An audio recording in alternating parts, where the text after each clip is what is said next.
roll আজি আমি helmet ফুটাম এইয়া হৈছে হেলমেট আমাৰ আজি দিৱালীৰ টাইমত এই বোমা লৈ ফুটাম বোমাটো লুকাই চাওঁ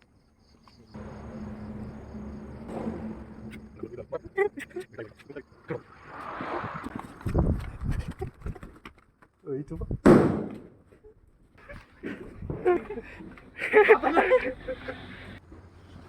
গাইস বোমাটো ফাটি উঠি এনে হেন অৱস্থা হেলমেটটো কিন্তু নাফাটিল second try guys second try কি হল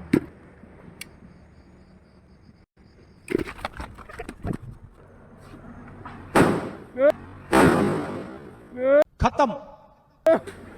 এবার শেষ কিন্তু হেলমেট কতবা গুচি গেল এইটো একো হোৱা নাই একো নাই হেলমেট গাইস হেলমেটটো একোই নহল দামী হেলমেট আছিল আমাৰ বাবা জামানাৰ